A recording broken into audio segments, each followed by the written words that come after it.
हरि ओम श्री गुरुभ्यो नमः।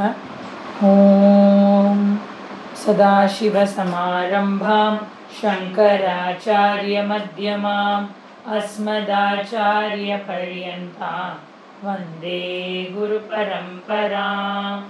ओम पार्थाय प्रतिबोधितां भगवता नारायणेन स्वयं व्यासेन ग्रथितां पुराणमुनिना मध्ये महाभारतम् अद्वैतामृतवर्षिणीं भगवतीम् अष्टादशाध्यायिनीम् अम्ब त्वामनुसन्ततामि भगवद्गीते भवद्वेषिणीम्। वसुदेवसुतं देवं कंसचाणूरमर्दनं देवकी परमानन्दं कृष्णं वन्दे जगद्गुरुं। मूकं करोति वाचालं पङ्गुं लङ्घयते गिरिं यत्कृपातमहं वन्दे परमानन्दमाधवम्। ॐ सहना भवतु सहनौ भुनक्तु सह वीर्यं करवावहै तेजस्विनावतीतमस्तु मा विद्विषावहै। ॐ शान्ति शान्ति शान्तिः। हरिः ॐ श्री गुरुभ्यो नमः। हरिः ओम। ஸோ நம்ம பேஜ் நம்பர் இந்த புக்கில் பேஜ் நம்பர் 20-21 இந்த புக்கில் பேஜ் நம்பர் அதில் இருக்காது, பிரிண்டிங்கில் இருக்காது. நீங்கள் முதல் அத்தியாயத்தை எடுத்துக்கோங்க. ஒரு தடவை சொன்னதுக்கப்புறம் ஒரு தடவை ரிப்பீட் பண்ணிக்கலாம். ஓம் ஸ்ரீ கிருஷ்ணாய பரமாத்மனே நமः। कृष्णाय परमात्मने नमः। श्रीमद्भगवद्गीता अथ प्रथमोऽध्यायः। अर्जुन विषाद योगः। धृतराष्ट्र उवाच धर्मक्षेत्रे कुरुक्षेत्रे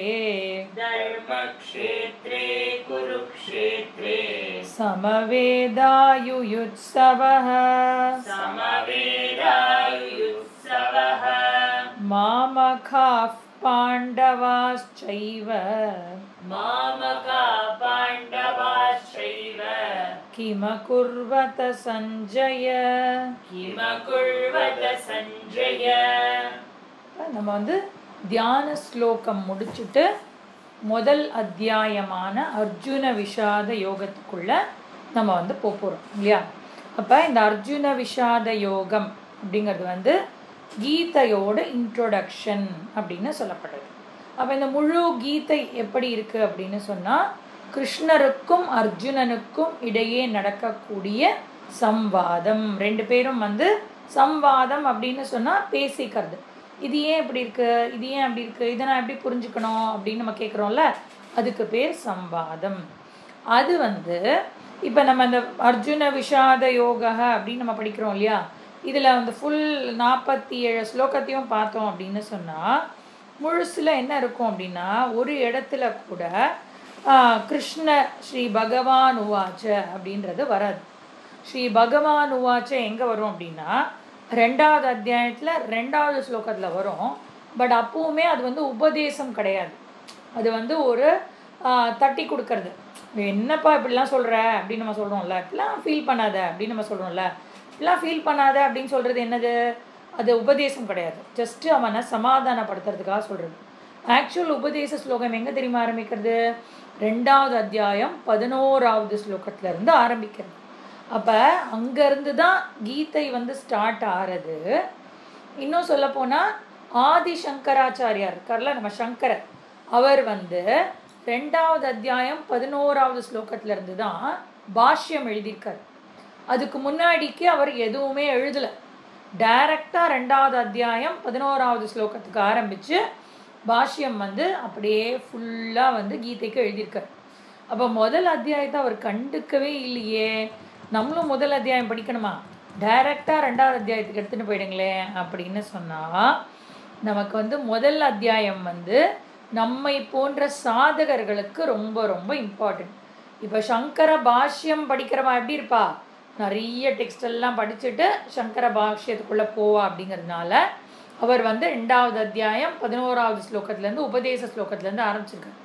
ஆனால் நமக்கு வந்து முதல் அத்தியாயம் இம்பார்ட்டண்ட் அப்படின்னு சொல்லப்படுது. எதுக்காக இம்பார்ட்டண்ட் அப்படின்னு சொன்னால், இப்போ நமக்கு என்ன ப்ராப்ளம்னே தெரியாமல் ட்ரீட்மெண்ட் பண்ண முடியாது இல்லையா. நமக்கு வந்து டாக்டர்கிட்ட போய், டாக்டர் எனக்கு ட்ரீட்மெண்ட் பண்ணுங்கள் அப்படின்னு கேட்டால் டாக்டர் என்ன சொல்வார், சாரிப்பா ஃபஸ்ட்டு உனக்கு என்ன ப்ராப்ளம்னு நான் கண்டுபிடிச்சிட்டு தான் ட்ரீட்மெண்ட் பண்ண முடியும் அப்படின்னு சொல்லி. இப்போ நமக்கு ஒரு ஃபீவர் இருந்தால் கூட என்ன பண்ணுவா டாக்டர், ஜஸ்ட்டு கொஞ்ச நேரம் வந்து அந்த ஃபீவரை வந்து போகிறதுக்காக ஜஸ்ட்டு ஒரு டேப்லெட் மாதிரி கொடுத்துட்டு உடனே டயக்னோசிஸ் ஆரம்பிச்சிடுவா. அந்த மாதிரி ஹியூமன் ப்ராப்ளமோட டயக்னோசிஸ் வந்து எங்கே நடக்கிறது அப்படின்னு சொன்னால் ஃபஸ்ட்டு அத்தியாயத்தில் நடக்கிறது.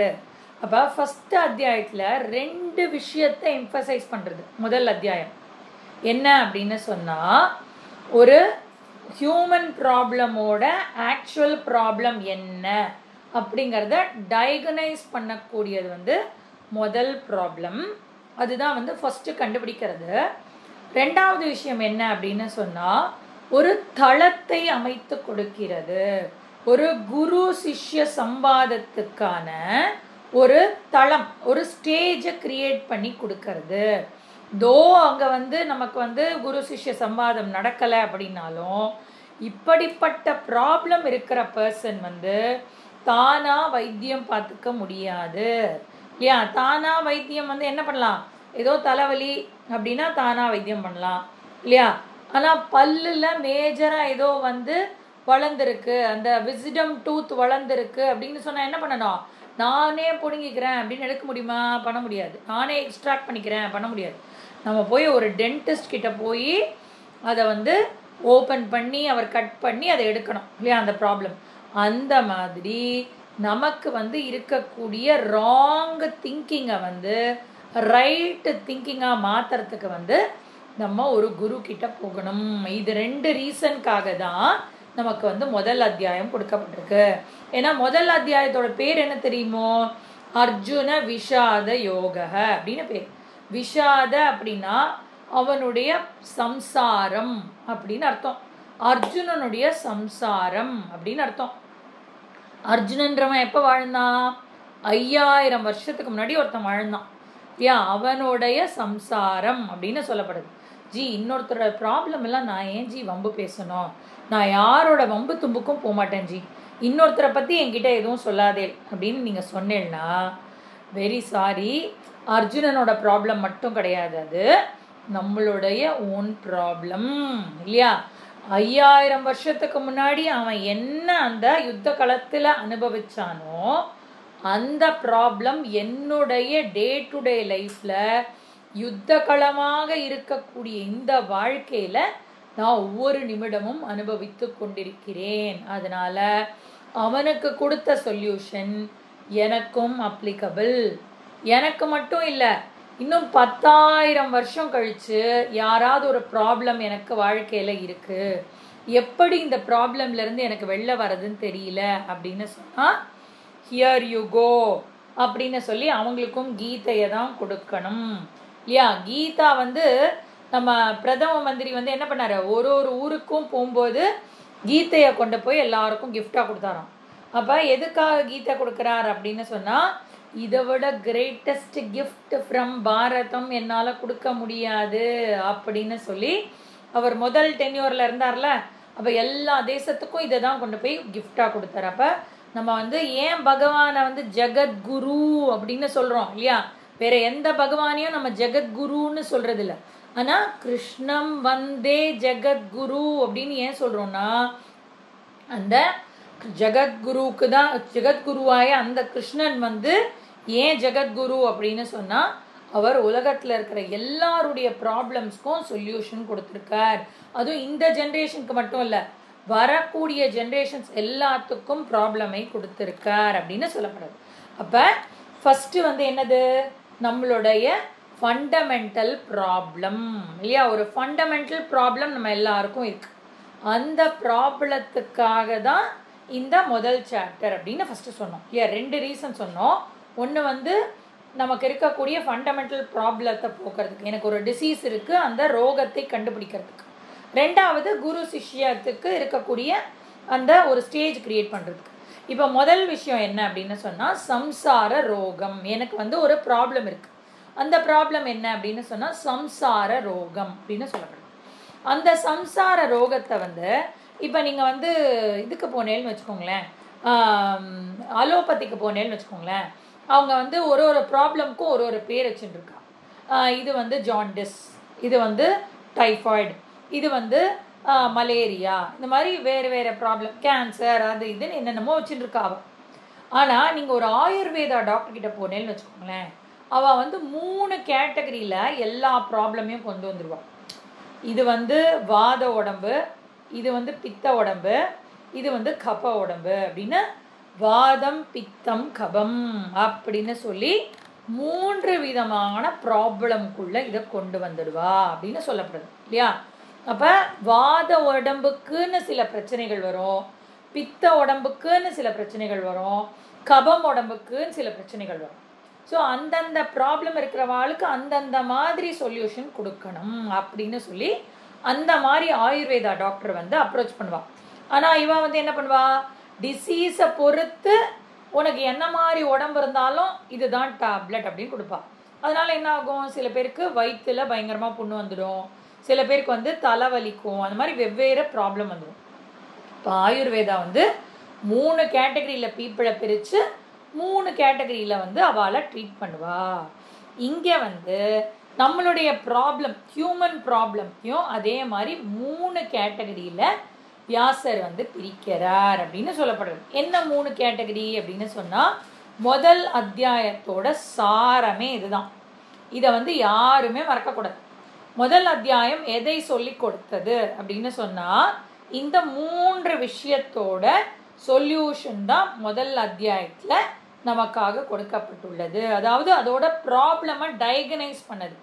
என்ன, எனக்கு 3 ப்ராப்ளம் இருக்குது வாழ்க்கையில். என்ன அப்படின்னு சொன்னால், ராகஹ, சோகஹ, மோகஹ அப்படின்னு சொல்லி 3 ப்ராப்ளம் இருக்குது. இந்த 3ம் சேர்ந்தது தான் சம்சார ரோகம் இல்லையா. நம்ம வந்து ஒரு ஒரு இடத்துல ஒரு ஒரு விதமாக வந்து நம்ம வந்து எக்ஸ்பிளைன் பண்ணுவோம். சம்சார ரோகத்தை வந்து ஒரு ஒரு இடத்துல ஒரு ஒரு மாதிரி சொல்லுவோம். அப்போ இந்த இடத்துல வந்து சம்சார ரோகம் அப்படின்னு சொன்னால், இட் கம்ப்ரைசஸ் ஆஃப் ராகஹ, சோகஹ, மோகஹ அப்படின்னு சொல்லப்படுது. முதல்ல என்னது, ராகஹ அப்படின்னு சொல்லப்படுது.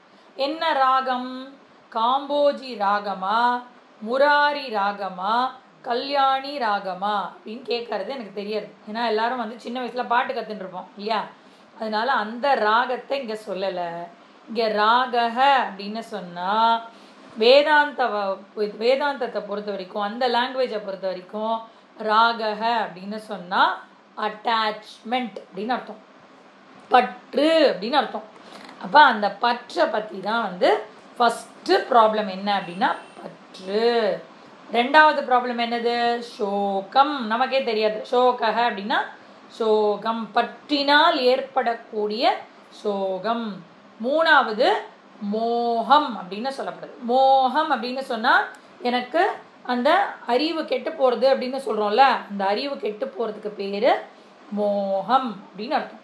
அப்போ ராகஹ, சோகஹ, மோகஹ இந்த 3 ப்ராப்ளம் என்கிட்ட இருக்குது அப்படின்னு சொல்லணும். இதில் ராகஹ அப்படின்னு சொன்னால் பற்று அப்படின்னு அர்த்தம். அப்போ நம்ம என்ன பண்ணிட்டு இருக்கோம், பற்று பாசத்தோடு இருக்கணும் ஜி, என்னப்பா கொஞ்சம் கூட ஒரு பாசமே இல்லைன்னா எப்படி அப்படின்னு நம்ம வந்து நினைப்போம் இல்லையா. அப்போ அதுதான் ப்ராப்ளம் அப்படின்னு பகவான் வந்து சொல்கிறார் இல்லையா. அப்போ வேதாந்தத்துலேயும் அதான் சொல்கிறது, அதுதான் ப்ராப்ளம், பற்று தான் ப்ராப்ளம் அப்படிங்கிறது. பற்று ப்ராப்ளமா? அப்போ ஜனங்க மேலே நான் வந்து பற்றே வைக்கக்கூடாதா அப்படின்னு சொன்னால் வேதாந்தம் என்ன தெரியுமா சொல்கிறது, நீ வந்து டெஃபினட்டாக பற்று வைக்கக்கூடாது, பந்த பாசத்தோடு இருக்கக்கூடாது அப்படின்னு கேட்டால், பந்த பாசம் வச்சேன்னா என்ன ஆகும், பாசி என்ன ஆகும், ஒரு இடத்துல பாசி இருந்ததுன்னா வழுக்கி விட்டுடும் இல்லையா. அதனால் பாசம் வைக்கக்கூடாது, அதுக்கு பதிலாக அன்பு வைக்க வேண்டும், எல்லா இடத்திலும் அன்பு வைக்க வேண்டும் அப்படின்னு சொல்லப்படுது. அப்போ அன்புக்கும் பாசத்துக்கும் ஏதாவது வித்தியாசம் இருக்கா அப்படின்னு சொன்னால் நம்ம வந்து நிறைய வித்தியாசங்கள் இருக்குது. 5 வித்தியாசம் பார்க்கலாம். ஏன்னா நம்ம வந்து சொசைட்டியில் வந்து இப்போ நம்ம ஜனங்க கிட்ட நான் வந்து அன்போடு இருக்கணுமா பாசத்தோடு இருக்கணுமா அப்படின்னு கேட்டால், நீ வந்து அன்போடு இருக்கணும், பாசத்தோடு இருக்கக்கூடாது. அப்படிங்கிறதுக்கு எது பாசம் எது அன்பு அப்படிங்கிற டிஃப்ரென்ஸ் எனக்கு தெரியணும் இல்லையா. அப்போ அந்த 5 டிஃப்ரென்ஸ் முதல்ல தெரிஞ்சுக்க என்ன அப்படின்னு சொன்னால், இந்த நீங்கள் வந்து டிஃப்ரென்ஸ் எழுதி வச்சுக்கோங்க, அன்பு பாசம் அந்த மாதிரி எழுதி வச்சுக்கோங்க. முதல்ல பாசத்தை சொல்லிடலாம், அப்புறம் அன்பை சொல்லலாம். ஸோ அப்படி எழுதி வச்சுக்கோங்க, பாசம் அன்பு அப்படின்னு எழுதி வச்சுக்கோங்க. அப்போ பாசம் வந்து எப்படி இருக்கும் அப்படின்னு சொன்னால் பியோர்லி செல்ஃபிஷாக இருக்கும், எல்லாத்துக்குமே வந்து செல்ஃபிஷாக தான் யோசிக்கும், தன்னை பிரதானப்படுத்தி தன்னை பேஸ் பண்ணி மற்றவங்களோட ஃபீலிங்ஸு மற்றவங்களோட பிரச்சனைகள் எல்லாமே வந்து தன்னை பேஸ் பண்ணி நான் தான் பிரதானம், எனக்கு எப்படி நான் எமோஷனலாக எப்படி அஃபெக்ட் ஆகிறேன் அப்படிங்கிறது தான்.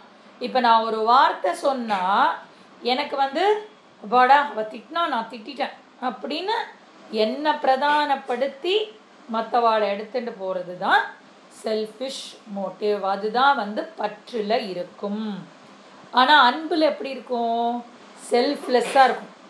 மற்றவங்க என்ன ஒரு நிமிஷம் ஏதாவது சொன்னால் கூட கண்டிப்பாக நான் அஃபெக்ட் ஆகிருப்பேன், அவள் சொன்ன வார்த்தை வந்து எனக்கு அவ்வளோ ஈஸியாக எடுத்துகிட்டு இருக்க முடியாது, மனசு அப்படி தைச்சிருக்கும் இல்லையா. ஆனால் தைச்சா கூட நான் ஒரு வார்த்தை திருப்பி சொன்னேன்னா அவளை அதை வந்து அஃபெக்ட் பண்ணும், அதனால் நான் அதை பண்ண மாட்டேன் அப்படின்னு இருக்கிறது தான் அன்பு. ஏன்னா அன்பு வந்து குற்றம் பார்க்காது, குறை சொல்லாது, எதுவுமே பண்ணாது. அன்பு அப்படிங்கிறது எப்போவுமே வந்து மற்றவர்களுக்காகவே சிந்திக்கக்கூடியது வந்து அன்பு இல்லையா. ஆனால் வந்து இப்போ அம்மாலாம் என்ன பண்ணுவா, அம்மா வந்து குழந்தை திட்டினா கூட ஒரு வாய் சாப்பிட்டுட்டு போயேண்டா பரவாயில்ல அப்படின்னு அம்மா சொல்லுவாள். அப்போ திட்டினது வந்து அஃபெக்ட் பண்ணியிருக்குமா அம்மாவுக்கு, கண்டிப்பாக அஃபெக்ட் பண்ணியிருக்கும் இல்லையா. என்னத்தை நீ பண்ணி வச்சுருக்க போ அப்படின்னா, சரி சரி இரு நான் சரியாக பண்ணித்தரேன், ஒரு தோசையை சரியாக பண்ணித்தரேன் இரு அப்படின்னு எப்படி அம்மாவால் சொல்ல முடியுது, அந்த அன்புனால அம்மாவால் சொல்ல முடியுது. ஆனால் அதே வந்து நம்ம எல்லா நேரத்தையும் நம்மளால் கடைபிடிக்க முடியல அப்படின்னு சொன்னால் அந்த இடத்துல பற்று இருக்குது அப்படின்னு அர்த்தம். ஃபஸ்ட்டு வந்து செல்ஃபிஷ் செல்ஃப்லெஸ் தன்னலமற்றது அப்படின்னு அர்த்தம் அன்பு அப்படின்னு சொன்னேன். அது வந்து ஃபஸ்ட்டு டிஃப்ரென்ஸு. ரெண்டாவது டிஃப்ரென்ஸ் என்ன அப்படின்னு சொன்னால், இந்த பற்று இருக்குல்ல அது எப்போவுமே வந்து இதில் எனக்கு என்ன கிடைக்கும், எனக்கு என்ன லாபம், நான் இப்படி பண்ணுறதுனால எனக்கு என்ன லாபம் அப்படின்ற அந்த மோட்டிவ்லேயே பற்று வந்து இருக்கும். ஆனால் அன்பு வந்து கொடுப்பதிலேயே இருக்கும் இல்லையா. இப்போ வந்து பற்று அப்படின்னு சொன்னால் எந்த தாய் தந்தையும் வந்து நான் இன்னைக்கு வளர்த்தேன் அப்படின்னு சொன்னால் பிற்காலத்தில் அவன் வந்து எனக்கு சம்பாதிச்சு என்னை காப்பாற்றுவான் அப்படின்னு யாருமே பண்ணுறது கிடையாது. எல்லாருமே என்னது, என்னுடைய கடமை அதை நான் பண்ணுறேன் அப்படின்னு தான் நம்ம பண்ணுறோம் இல்லையா. அப்போ பற்று அப்படின்னு சொன்னால் நான் இன்னைக்கு பண்ணுறது மூலமாக எனக்கு என்ன கிடைக்கும் அப்படின்னு ஒரு ரிலேஷன்ஷிப் தேடிச்சுன்னா அதுக்கு பேர் பற்று. ஆனால் அன்பு வந்து கொடுப்பதிலேயே இருக்கும். அதுதான் வந்து அன்புக்கும் பற்றுக்கும் இருக்கக்கூடிய டிஃப்ரென்ஸ். இப்போ பற்று வந்து டேக்கிங், அன்பு வந்து கிவிங் இல்லையா. அதுதான் வந்து பற்றுக்கும் அன்புக்கும் இருக்கக்கூடிய வித்தியாசம். ரெண்டாவது. மூணாவது என்ன, பற்று வந்து எப்போவுமே கண்டிஷனல். நீ இப்படியெல்லாம் நடந்துட்டாதான் நான் உன்கிட்ட வந்து பாசமாக இருப்பேன் அப்படிங்கிறது வந்து பற்று. கொஞ்ச நாள் அப்படியே அவள் வந்து நம்ம கூட நல்லா பழகிட்டே இருப்பாள், கொஞ்சம் நம்ம வந்து அந்த மாதிரி இருந்தோம் அப்படின்னு சொன்னால் அவள் வந்து அந்த நம்ம ரிலேஷன்ஷிப்பை விட்டே போயிடுவா. அப்போ நம்ம வந்து ஒரே மாதிரி அவகிட்ட இருந்தால் மட்டும்தான் அவள் வந்து நம்மக்கிட்ட இருப்பா அப்படின்னு சொன்னால் அவள் நம்மக்கிட்ட வச்சுருக்கிறது என்னது? பற்று. அப்போ இந்த இடத்துல வந்து அந்த அட்டாச்மெண்ட்டோடையே கண்டிஷ்னலாக இருக்கிறது வந்து அந்த பற்று. நீங்கள் வந்து அட்டாச்மெண்ட் எழுதிக்கலாம், அட்டாச்மெண்ட் லவ் அப்படின்னு எழுதிக்கலாம் மேலே. பற்று அன்பு அப்படின்னு எழுதிக்கிறோம்ல, அது இங்கிலீஷில் வந்து அட்டாச்மெண்ட் லவ் அப்படின்னு எழுதிக்கலாம். அட்டாச்மெண்ட் வந்து கண்டிஷ்னல். எனக்கு கம்ஃபர்டபுளாக இருக்கிற வரைக்கும் தான் அந்த பர்சனோட நான் பழகுவேன். எனக்கு கம்ஃபர்டபுளாக இல்லைன்னா தூக்கி போட்டு போயிட்டே இருப்பேன். ஆனால் அன்புங்கிறது எப்படி இருக்கும்? அன்கண்டிஷ்னல். நம்ம சொல்கிறோம்ல அன்கண்டிஷ்னல் லவ் அப்படின்னு சொல்கிறோம்ல. நான் எப்படி நடந்துட்டாலும் அவள் என் மேலே காமிக்கிற பாசம் வந்து ஒரே மாதிரி இருக்கும் இல்லையா? அதுதான் வந்து அன்கண்டிஷ்னல் லவ். 4வது பாயிண்ட் என்னது? அட்டாச்மெண்ட் வந்து ஒரு வீக் மைண்டோட ஒரு இதுவாக இருக்கும், அதோட இதுவாக இருக்கும். ஒரு வீக் மைண்ட் இருக்கிறவா தான் வந்து பற்றோடு இருப்பான்.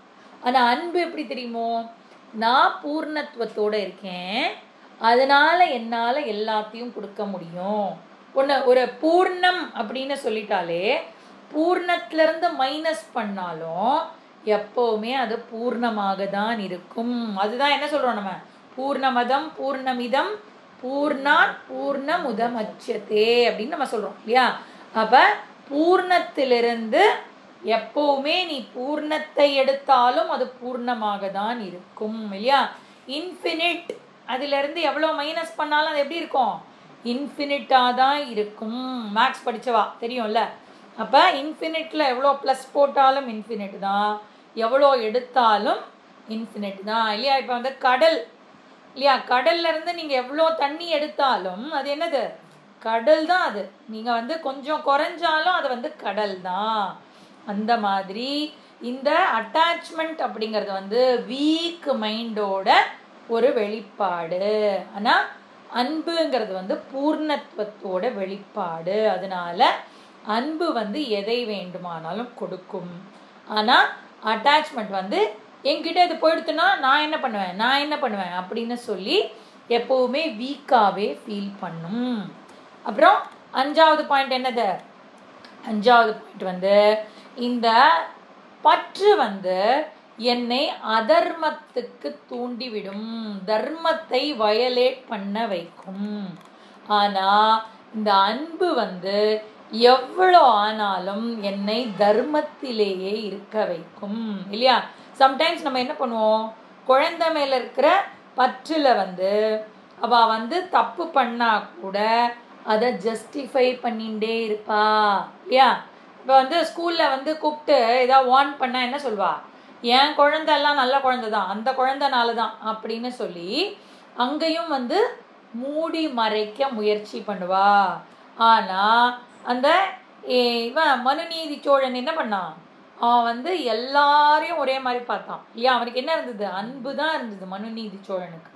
அந்த பசுமாடு மேலேயும் அன்பு இருந்தது, தான் பையன் மேலேயும் அன்பு இருந்தது. அதனால என்ன பண்ண முடிஞ்சது? பசுமாடுக்கு ஒரு குழந்தை போச்சு அப்படின்னு சொன்னால், கண்ணு குட்டி போச்சுன்னா அதோட மைண்ட் எப்படி இருக்குமோ அதை வந்து தன்னால் அவனால் வந்து அனுபவிக்க முடிந்தது. அதனால அந்த காரணத்தினால அன்பு அப்படின்னு சொன்னால் அந்த இடத்துல அதர்மம் இருக்காது. பற்று அப்படின்னு சொன்னால் அது ஈஸியாக என்னை தர்மத்தை வயலேட் பண்ண விடும் அப்படின்னு சொல்லப்படுது. ஸோ ஃபஸ்ட்டு பாயிண்ட் என்னது? பற்று அன்பு. நம்ம வந்து அட்டாச்மெண்ட் லவ் அப்படின்னு எழுதிட்டோம்னா ஃபர்ஸ்ட் ஒன் செல்ஃபிஷ்னஸ், 2வது செல்ஃப்லெஸ் இல்லையா? அது வந்து முதல் பாயிண்ட்டு. 2வது பாயிண்ட் வந்து இது வந்து டேக்கிங், இது வந்து கிவிங். இது எப்போவுமே எனக்குன்னு எனக்கு என்ன கிடைக்கும் இந்த ரிலேஷன்ஷிப்பில், எனக்கு என்ன கிடைக்கும், சந்தோஷமாக இருப்பேன் நான் அப்படின்னு அதையே தெரிந்து இருக்கும். ஆனால் நான் சந்தோஷத்தை கொடுக்கணும். ஒரு ரிலேஷன்ஷிப்பு அது எனக்கு துக்கத்தை கொடுத்துட்டு போட்டோம், நான் அந்த ரிலேஷன்ஷிப்புக்கு சந்தோஷத்தை மட்டுமே தரணும் அப்படின்னு இருக்கணும்.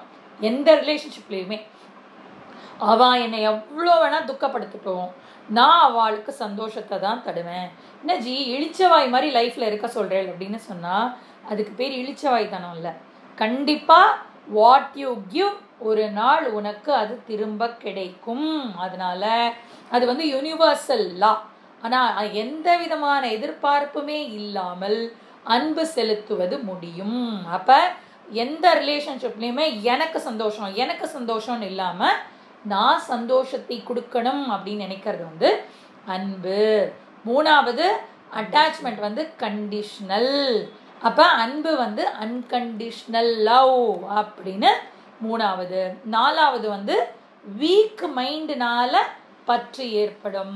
இது வந்து ஸ்ட்ராங் மைண்டுனால நமக்கு வந்து ஸ்ட்ரென்த் இருந்தாதான், அந்த பூர்ணத்துவம் இருந்தால்தான் அன்பு செலுத்த முடியும் இல்லையா.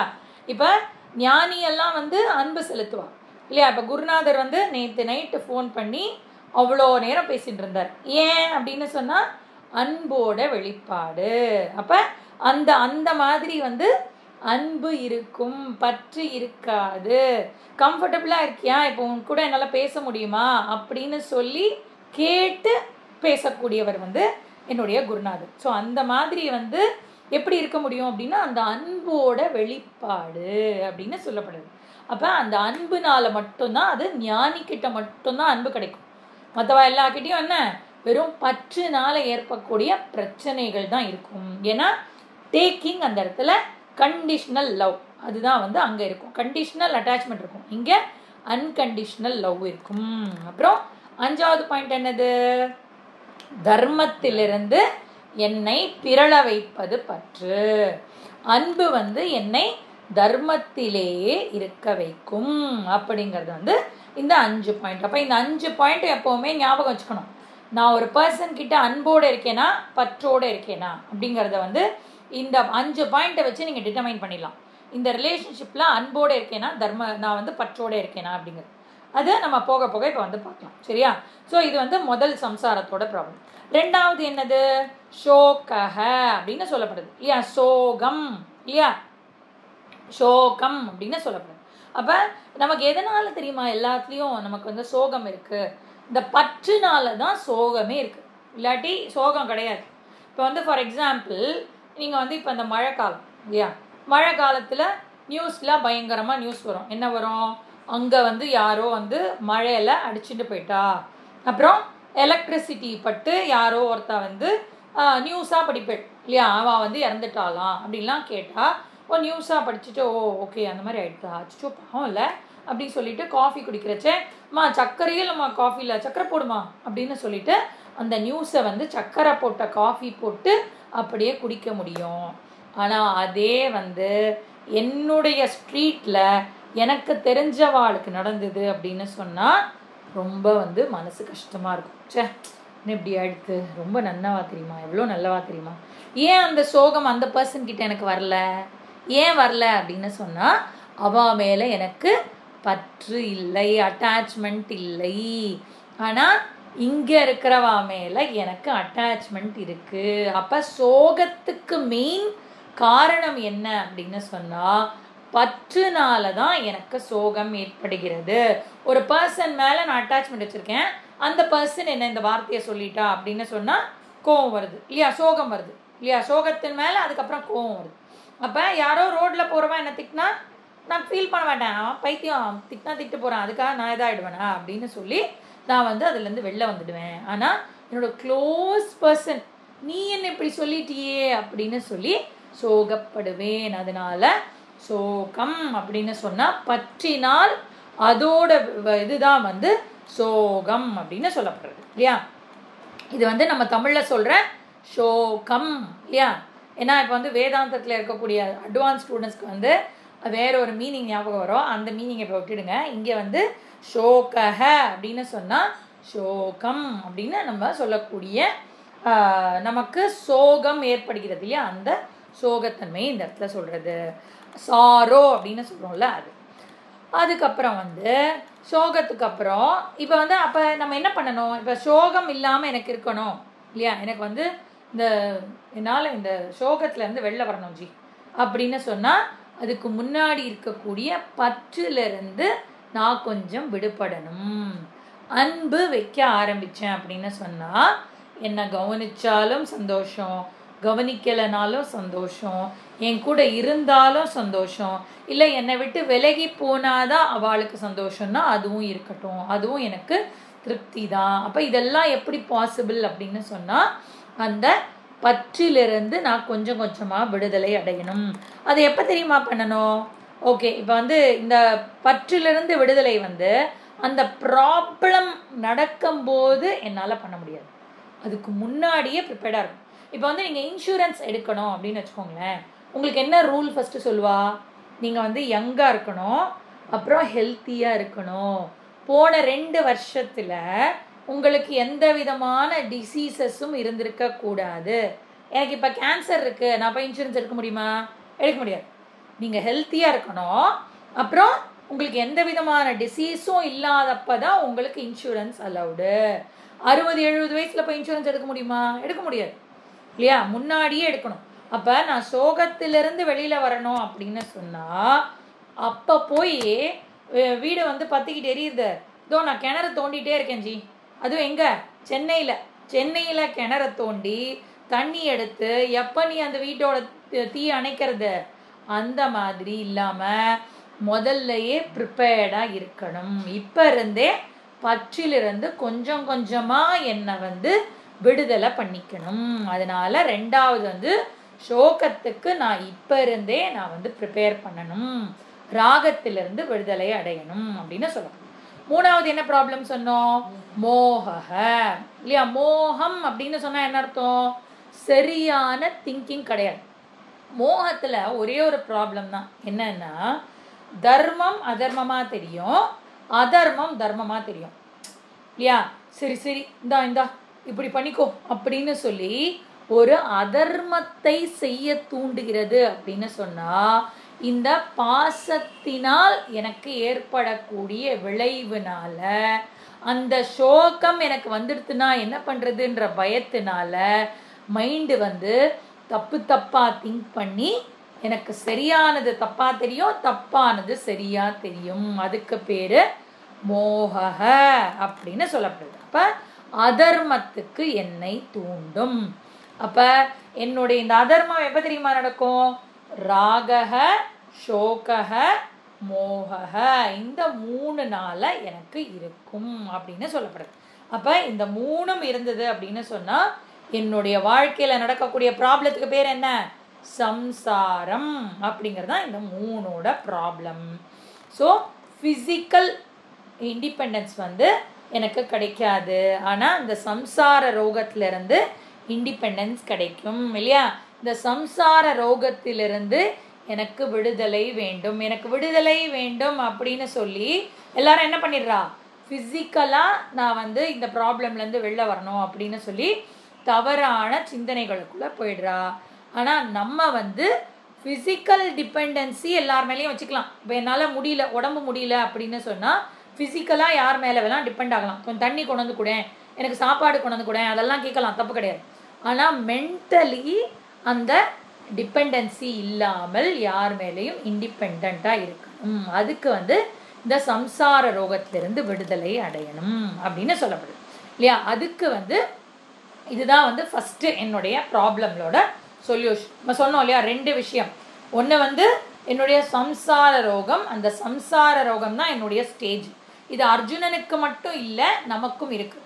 நமக்கும் பற்று இருக்குது, நமக்கும் சம்சாரம் இருக்குது, அதாவது நமக்கும் பற்று இருக்குது, நமக்கும் வந்து சோகக இருக்குது, நமக்கும் அதனால் ஏற்படக்கூடிய மோகக இருக்குது. அதனால இந்த 3ம் அர்ஜுனனுக்கு மட்டும் இல்லை, எனக்கும் இருக்குது. அதனால இந்த ப்ராப்ளம்லேருந்து வெளில வரத்துக்கு எனக்கு கீதை அவசியம். சரி, அந்த கீதையை வந்து நானே படிக்கக்கூடாதா அப்படின்னு சொன்னால் நீ ஏன் படிக்கக்கூடாது? ஏன்னா நீ ஏற்கனவே என்ன மாதிரி ப்ராப்ளமில் இருக்க? டிசீஸில் இருக்க இல்லையா? இப்போ ஒரு டாக்டருக்கு டிசீஸ் வந்தால் கூட அவளே வந்து பண்ணிக்க மாட்டாள். இன்னொரு டாக்டர்கிட்ட போய், ஏன்னா அவளுக்கு வந்து சரியாக தான் ட்ரீட் பண்ணிக்கிறோமா அப்படின்ற ஒரு இது இருக்கும். வேணால் ஃபஸ்ட் எய்டுக்கு வேணால் டேப்லெட்லாம் போட்டுக்கலாம். ஆனால் முக்கியமான ஒரு ஆப்ரேஷன் பண்ணிக்கணும் அப்படின்னா நானே ஆப்ரேஷன் பண்ணிக்கிறேன், பண்ணிக்க முடியுமா? இன்னொரு டாக்டர்கிட்ட தான் போய் ஆப்ரேஷன் பண்ணி ஆகணும் இல்லையா? அப்போ அந்த மாதிரி அப்போ இந்த இடத்துல எனக்கு ப்ராப்ளம் இருக்குது அப்படின்னு சொன்னால் ஒரு குருவை நாட வேண்டும். அப்போ அந்த குரு எப்படி இருக்கணும்? இப்போ நமக்கு வந்து குவாலிஃபைடு சிஷ்யா நம்ம.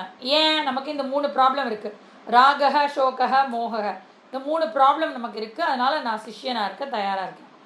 குரு எப்படி இருக்கணும்? இந்த 3 ப்ராப்ளமும் இருக்கக்கூடிய குரு இருக்கக்கூடாது. குரு வந்து தெளிந்த அறிவு இருக்க வேண்டும்.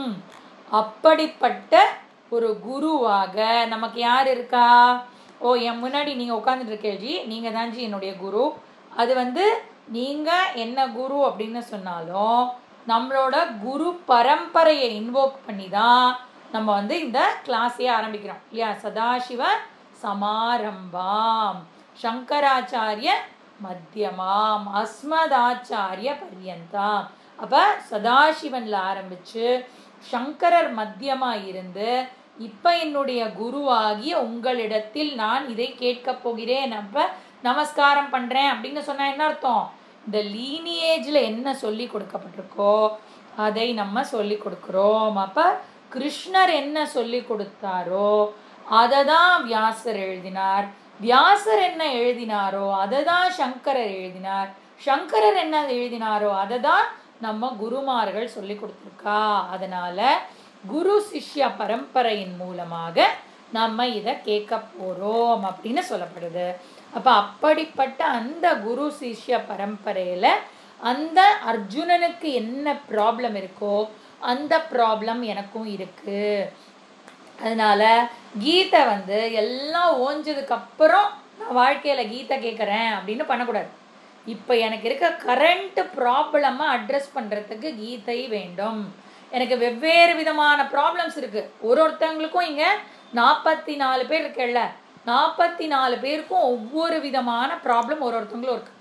ஆனால் எல்லாருக்கும் ஒரே சொல்யூஷன் எது அப்படின்னு சொன்னால் கீதை அப்படின்னு சொல்கிறதுனா அது எப்படி அப்படிங்கிறது தான் நம்ம இப்போ வந்து பார்க்க போகிறோம். அப்போ குருஜி சொல்வார், இப்போ வந்து நீ வந்து இந்த குருக்ஷேத்திர போர் வந்து எப்படி இருக்கு தெரியுமா? அந்த போத்தீஸ் நடுவில் பெரிய டிராஃபிக் ஜாமுக்கு நடுவில் அங்கே வந்து ஃபுல்லாக எல்லா இடத்துலையும் கார் வந்து சுற்றி இருக்கு. அப்போ நடுவில் நீ வந்து இப்போ காரை வந்து எப்படியாவது டிரைவ் பண்ணி முக்கியமான இடத்துக்கு நீ போகணும். ஆனால் அந்த இடத்துல காமன் கம்போஸ்டாக நீ உட்காந்து கீதையை உன்னால் கேட்க முடியறதா அப்படிங்கிற மாதிரி என்னுடைய வெவ்வேறு விதமான ப்ராப்ளம்ஸ் லைஃப்பில் ஓடிண்டே இருக்கு. எனக்கு அதை வந்து அந்த ப்ராப்ளத்துக்கு நடுவில் நான் உட்காந்து கீதை கேட்கணும். அவனும் அப்படி தானே கேட்டான். உடனே அவனுக்கு வந்து போர் ரெடியாக இருக்குது. ஆனால் அந்த போரை கூட அவன் வந்து கொஞ்ச நேரத்துக்கு ஸ்டாப் பண்ணிவிட்டு கீதையை கேட்டுட்டு அவன் போருக்குள்ளே போனான். அந்த மாதிரி நான் வந்து கீதையை ப்ரையாரிட்டைஸ் பண்ணி என்னோட ப்ராப்ளம்ஸை ஹேண்டில் பண்ணுறதுக்கு கீதை அப்படின்னு புரிஞ்சுட்டு அதுக்குள்ளே போகணும். ஸோ அதுதான் வந்து கீதையோட விஷயம். ஸோ இப்போ வந்து நம்ம வந்து இவ்வளோ நேரம் வந்து நம்ம கீதையோட இன்ட்ரொடக்ஷனுக்கே, அதாவது இந்த ஃபஸ்ட் சாப்டரோட இன்ட்ரொடக்ஷனில் இருந்திருக்கோம். இப்போ வந்து முதல் ஸ்லோகத்தோட மீனிங்க்கு நம்ம போகலாம். என்னது? திருதராஷ்டிர உவாச்ச அப்படின்னு சொல்லி அப்படி வந்து ஆரம்பிக்கிறது இந்த கீதையுடைய முதல் ஸ்லோகம். அப்போ நம்ம எல்லாருக்கும் கீதை வந்து தெரியும் இல்லையா? திருதராஷ்டிரனுக்கு வந்து கண்ணு தெரியாது. அதனால அவன் வந்து இந்த கீதையை வந்து சஞ்சயனிடத்தில் கேட்டான் அப்படின்னு சொல்லி நம்ம வந்து கேட்குறோம் இல்லையா? இதில் வந்து என்ன தெரியுமா சொல்வா? இப்போ வந்து சஞ்சயனுக்கு வந்து அந்த டெலிபதி, டெலிவிஷன் அப்படிலாம் சொல்கிறோம்ல. டெலிவிஷன் அப்படின்னா நம்ம வந்து வீட்டில் இருக்கிற டெலிவிஷனை நம்ம வந்து சொல்லுவோம். பட் ஆனால் நம்ம சொல்கிறது வந்து டெலிவிஷன் அப்படின்னு அர்த்தம். அப்படின்னா என்ன அர்த்தம்? தூரத்தில் நடக்கிறத என்னால் இங்கே வந்து கேட்க முடியறது அப்படின்னு சொன்னால் அதுக்கு பேர் டெலிவிஷன். டெலிபதி, டெலிஃபோன் இதெல்லாம் என்னது?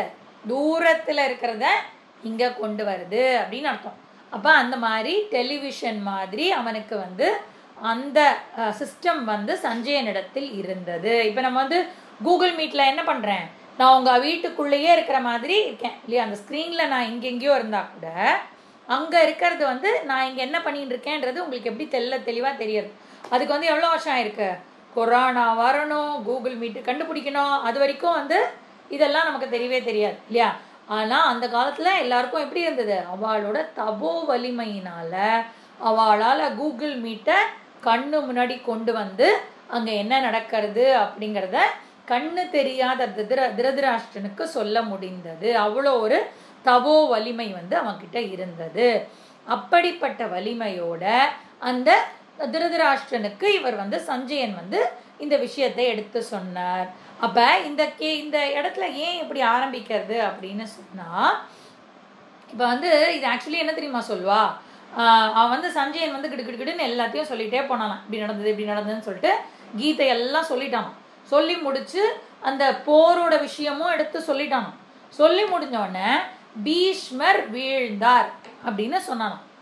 பீஷ்மர் வீழ்ந்துட்டாரா, அப்படியா, என்ன நடந்தது எனக்கு புரியலையே அப்படின்னு சொல்லி திருதராஷ்டிரன் இல்ல முதல்ல இருந்து சொல்லு என்ன நடந்தது அப்படின்னு, யார் யார் எப்படி எப்படி நின்றுட்டு இருந்தா முதல்ல சொல்லு அப்படின்னு அவன் கேட்டதாகவும், அப்படியாக மறுபடியும் சொல்லும் போது இந்த கீதையானது வந்ததாக வந்து ஜென்ரலா ஒரு விஷயம் வந்து சொல்லுவான். ஸோ அப்படி வந்து இந்த திருதராஷ்டிர உவாச்ச வந்து தர்மக்ஷேத்ரே குருக்ஷேத்ரே, இது வந்து நமக்கு தமிழ்ல வந்து அத்வைத மொழி கூ அதுதான் நமக்கு தெரியும் இல்லையா, கூ அப்படிங்கிறதே நமக்கு தெரியாது. ஆனா இது வந்து குருக்ஷேத்திரம் இல்லையா. குருக்ஷேத்திரம் அப்படிங்கிறது வந்து ஹரியானால இருக்கக்கூடிய ஒரு தேசம் இல்லையா, ஒரு ஒரு ஏரியாவுக்கு பேரு வந்து இடம், அந்த இடத்துக்கு பேரு வந்து குருக்ஷேத்திரம் அப்படின்னு பேரு. அதுக்கு ஏன் அந்த பேரு அப்படின்னு சொன்னா, குரு அப்படின்ற ஒரு ராஜா வந்து, குரு வம்சத்து ராஜா வந்து இந்த தேசத்தை வந்து ஆண்டான். அவன் வந்து ரொம்ப நல்லவனாம். இந்த குரு ராஜா இருக்கான்ல வந்து ரொம்ப ரொம்ப நல்லவனாம். ஜனங்களுக்காகவே அவன் யோசிச்சான். அப்படி யோசிச்சதுனால விஷ்ணு இருக்கார்ல அவரே வந்து, நீ இந்த ராஜ்யத்தை இவ்வளோ நல்லபடியா ஆள்றதுனால இந்த ராஜ்யத்துக்கு வந்து உன் பேரையே சூட்டுறேன் அப்படின்னு சொல்லி குருக்ஷேத்திரம் அப்படின்னு அந்த பேரை வந்து அங்க வந்து சூட்டியிருக்கா. அப்ப அந்த ராஜ்யம் எப்படிப்பட்டது அப்படின்னு சொன்னா தர்மமான க்ஷேத்திரம் அப்படின்னு சொல்லப்படுது. அந்த ராஜ்யமே அப்படியா, அங்க போனாலே தர்மம் தான் பண்ண முடியுமா.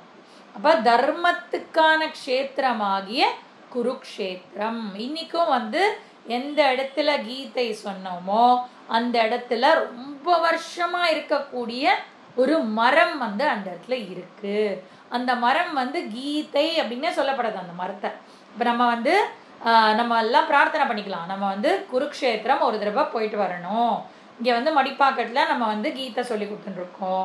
அங்க வந்து சீக்கிரமே கீதையை முடிச்சு நம்ம எல்லாரும் சேர்ந்து குருக்ஷேத்திரத்துக்கு போய் அங்க நமஸ்காரம் பண்ணி பகவான் கிட்ட நம்ம வந்து சமர்ப்பணம் பண்ணிட்டு வரணும் அப்படின்னு பிரார்த்தனை பண்ணணும். அப்புறம் 108 தடவை கீதை சொன்னதுக்கு அப்புறம் குருக்ஷேத்திரம் போய் திருப்பியும் பிரார்த்தனை பண்ணணும் அப்படின்னு சமர்ப்பணம் பண்ணணும் அப்படின்லாம் வந்து நம்ம வேண்டிக்கணும். அப்ப அந்த குருக்ஷேத்திரம் வந்து தர்மத்துக்கான க்ஷேத்திரம். அங்க வந்து பிரம்ம குண்டெல்லாம் இருக்கு. பிரம்மாஜியே வந்து அங்க வந்து பூஜை பண்ணதாக ஒரு ஐதீகம். அவ்வளோ பெரிய ஒரு சரோவரம் அப்படின்னு ஒன்று இருக்கு. அது வந்து கிட்டத்தட்ட எப்படி இருக்குமா, ஒரு சீ மாதிரி இருக்குமா, கடல் மாதிரி அவ்வளோ பெருசா இருக்குமா, ரொம்ப அழகா இருக்கும். அங்க நான் வந்து ஒரு தடவை ஆசைப்பட்டு அங்க போய் வந்து கீதையை போய் 18 அத்தியாயமும் அந்த குருக்ஷேத்திரம் இடத்துல எங்க கீதை சொல்லப்பட்டதோ அங்க வந்து சொல்லியிருக்கு. குருநாதர் வந்து அங்க போய் தான் எங்களுக்கு ஒரு தடவை 2வது அத்தியாயம் கீதையை வந்து அங்க சொன்னாரு. அப்புறம் 108 தடவை வந்து இதுக்கு முன்னாடி சொல்லி கொடுத்த ரங்காஜி ஆச்சாரியா வந்து 108 தடவை கீதை சொல்லிட்டு அங்க போய் சமர்ப்பணம் பண்ணாரு. ஸோ அந்த மாதிரி வந்து கீதை வந்து குருக்ஷேத்திரத்துக்கும் கீதை வந்து அவ்வளோ நல்லா அந்த இடத்துல. ஏன் கீதை அங்க சொல்லப்பட்டது அப்படின்னு சொன்னா தர்மக்ஷேத்திரமாக அங்க இருக்கிறதுனால அது சொல்லப்பட்டது. ரொம்ப பியூட்டிஃபுல்லான இடம். இன்னுமே வந்து அந்த மாடர்ன் டெக்னாலஜி எல்லாம் அங்க வந்தா கூட அந்த கிராமத்தோட எஃபெக்ட் வந்து அந்த இடத்துல ரொம்ப நல்லா தெரியும். ஜனங்கள்லாம் அவ்வளோ இன்னசென்ட்டா வந்து அந்த இடத்துல இருப்பா.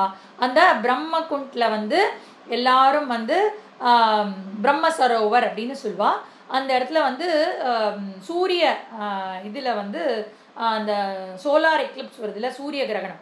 அப்போ வந்து ஒரு தடவை கிட்டத்தட்ட 10 லட்சம் பேர் அங்க வந்து கூடி இருந்து அங்க வந்து இது பண்ணா ரொம்ப அழகா அங்க வந்து சுத்தி அந்த மகாபாரதத்தோட நிகழ்ச்சி வந்து ரொம்ப அழகா வந்து டிராயிங் பண்ணி அந்த இடத்துல வந்து இருக்கும். நடுவுல ஒரு சிவன் கோயில் இருக்கும்.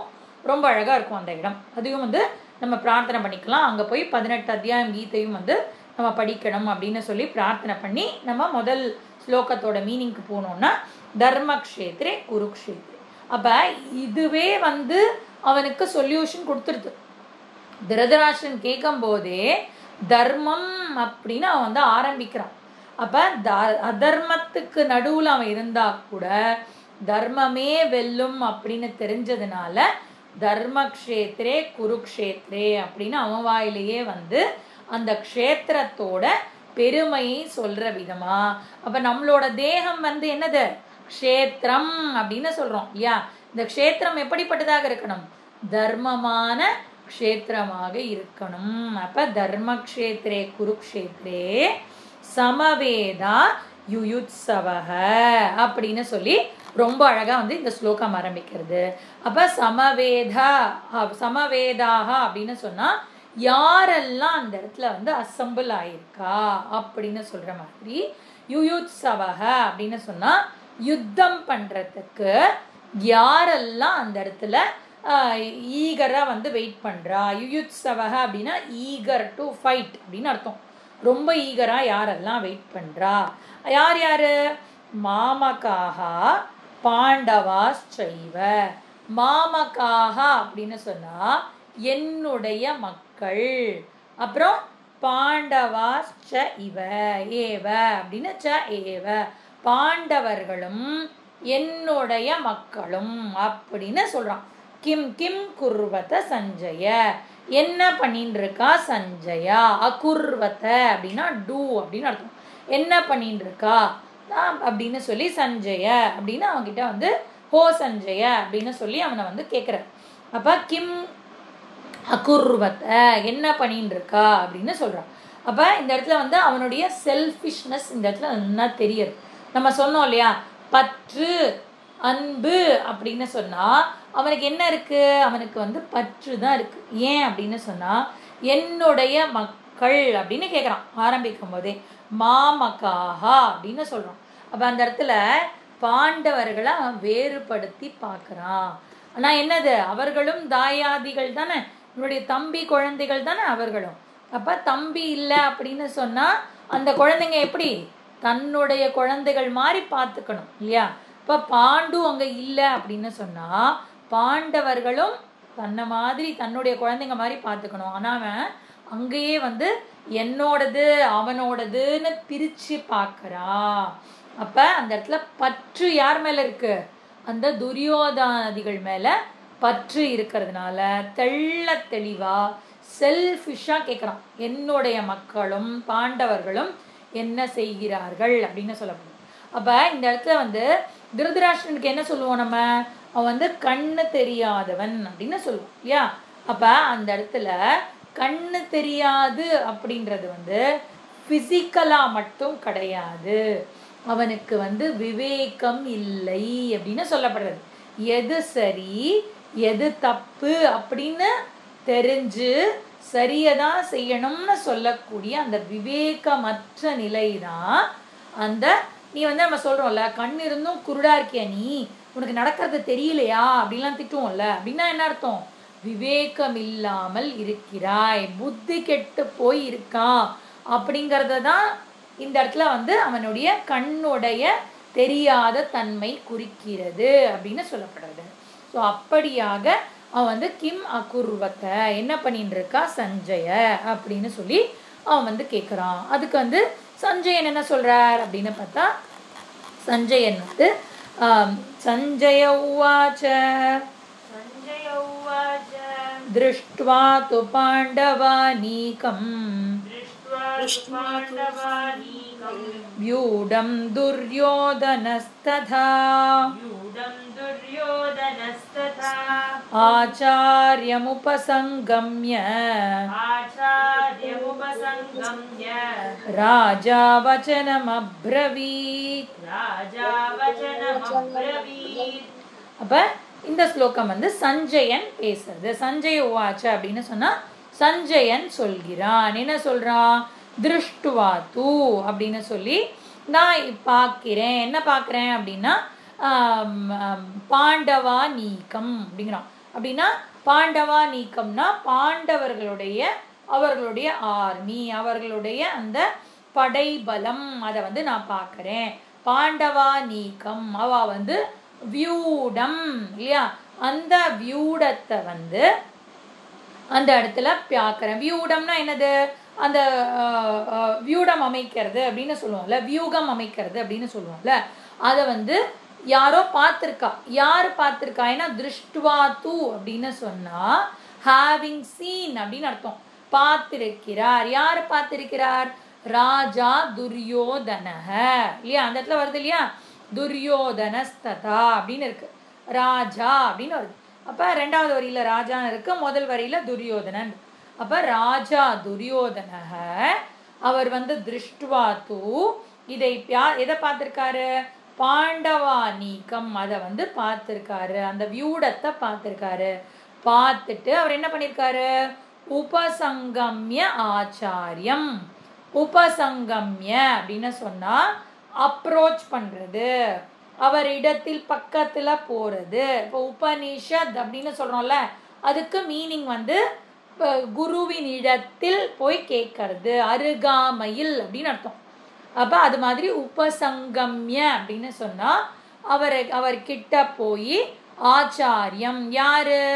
துரியோதனாச்சாரியர், துரோணாச்சாரியர் இல்லையா, துரோணர் தானே அவனுடைய ஆச்சாரியர். அவர்கிட்ட போய் அப்ரவீத் அப்படின்னு சொன்னா பேசுகிறான். என்ன பேசுகிறான்? வச்சனம் அப்படின்னா வேர்ட்ஸ், வச்சனம் அப்படின்னா வேர்ட்ஸ். அப்ப அந்த வச்சனத்தை அவன் சொல்றான். என்ன வச்சனத்தை? ததா அப்படின்னு சொன்னா அந்த நேரத்தில் இந்த வச்சனத்தை அவன் வந்து சொல்றான் அப்படின்னு அர்த்தம். அப்ப திருஷ்டுவா து பாண்டவா நீக்கம் அப்படின்னா பாண்டவர்களுடைய வியூடம், அந்த வியூடம் இருக்கக்கூடிய அந்த ஆர்மியை வந்து பார்த்தான். யாரு? துரியோதனன் பார்த்தான், ராஜா துரியோதனன் பார்த்தான். பார்த்துட்டு என்ன பண்ணான்? ஆச்சாரியம் உபசங்கம்ய அவனுடைய ஆச்சாரியர் யாரு? துரோணாச்சாரியர். யா அந்த ஆச்சாரியர் இடத்துல பக்கத்துல போய் அவன் வந்து அந்த நேரத்துல ததா ததா அப்படின்னு சொன்னா அந்த இடத்தில், அந்த அட் த டைம் அப்படின்னு அந்த நேரத்துல அவன் வந்து வச்சனம் அப்ரவீத் இந்த வார்த்தைகளை அவன் சொல்லி பேசினான் அப்படின்னு சொல்லி, அப்ப துரியோதனன் பேசினான் அப்படிங்கறத வந்து அடுத்த ஸ்லோகம். ஆனா அதுக்கு வந்து துரியோதன உவாச்ச அப்படின்னு அந்த இடத்துல இல்ல. ஏன்னா துரியோதனன்ற அவன் வந்து சொல்றத கூட இந்த இடத்துல உவாச்சன்னு சொல்ல வேண்டாம் அப்படின்னு எடுத்துட்டாப்புலக்கு.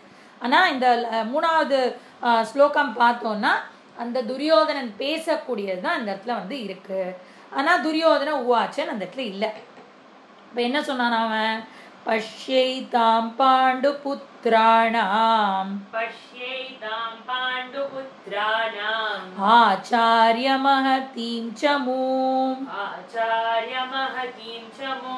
வியூடாம் த்ருபத புத்ரேண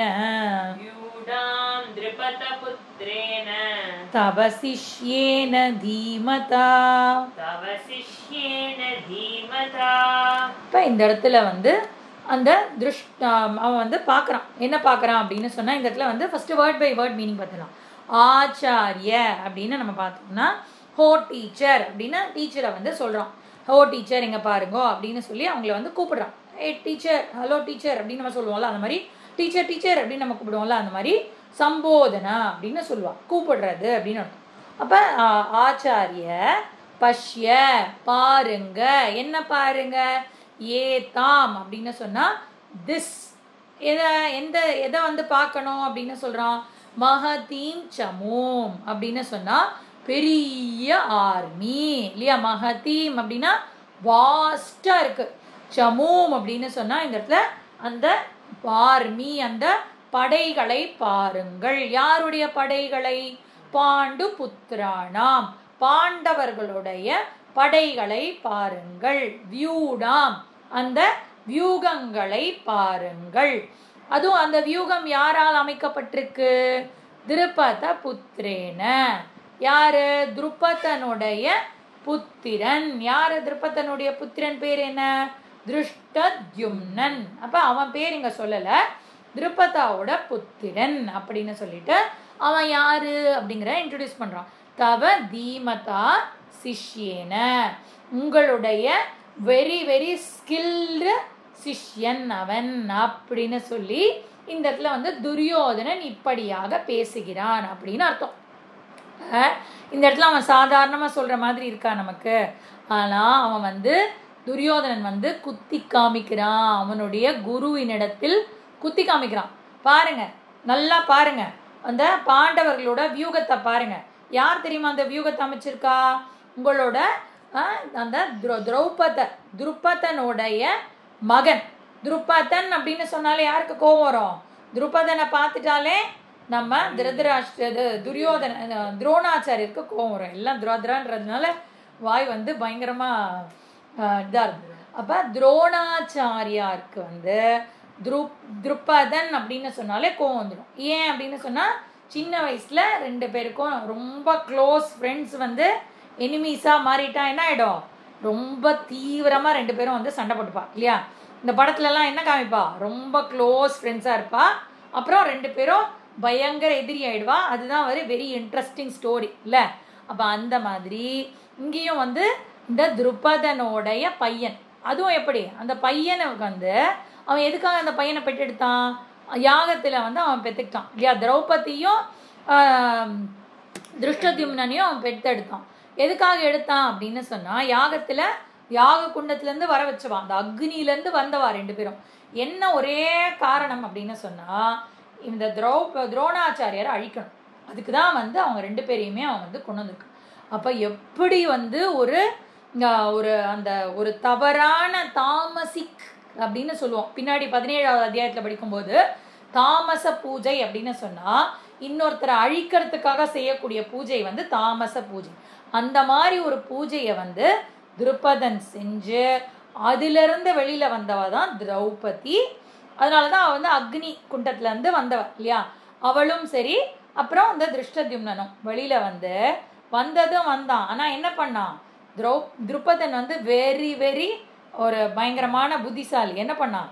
நேரா கொண்டு போய் துரோணாச்சாரியர்கிட்டயே அவனை வந்து கொண்டு போய் சேர்த்து அவனுக்கு நல்லா துரோணாச்சாரியருக்கு நல்லா தெரியும். என்ன தெரியும் அவருக்கு? இவன் வந்து என்ன அழிக்கிறதுக்கு தான் பிறந்திருக்கான்னு தெரியும். ஆனாலும் அவர் வந்து அதை சொல்லி கொடுத்தார் அப்படின்னு சொல்லப்படுறது. அந்த தன்னோட பெஸ்ட் இது எல்லாத்தையுமே அவனுக்கு சொல்லி கொடுத்தாரு. ஏன்னா ஒரு சிஷ்யன் வந்து அதுக்கு பாத்திரமாக இருக்கான் அப்படின்னு சொன்னா நான் உனக்கு சொல்லி கொடுக்க முடியாது அப்படின்னு குருவால சொல்ல முடியாது. அதனால அவன் வந்து க்ஷத்ரியன், அவன் வந்து எல்லா குவாலிஃபிகேஷனும் அவன்கிட்ட இருக்கு இல்லையா? அதனால அவன் எதிரியோட பையனானாலும் தன்னை அழிக்கிறதுக்கு இருந்தாலும் அவனை வந்து சொல்லி கொடுத்தார். அதை வந்து எந்த முட்டாளாவது இப்படி பண்ணுவானா அப்படின்னு கேட்குற மாதிரி உங்களோட சிஷ்யன் தான் எவ்வளோ நல்லா உங்ககிட்ட கற்றுக்கிட்டு எப்படி உங்க முன்னாடி அப்படியே வியூகம் அமைச்சு நின்றுட்டு இருக்கான் பாருங்க அப்படின்னு சொல்லி குத்தி காமிக்கிற விதமா வந்து அவருடைய முட்டாள்தனத்தை சொல்ற விதமா திருதராஷ்டிரன் வந்து இப்படி பேசினான். யாராவது இப்படி பேசுவாங்களா இல்லையா? அவர் தான் வந்து இந்த இடத்துல துரியோதனன் வந்து பேசினான்.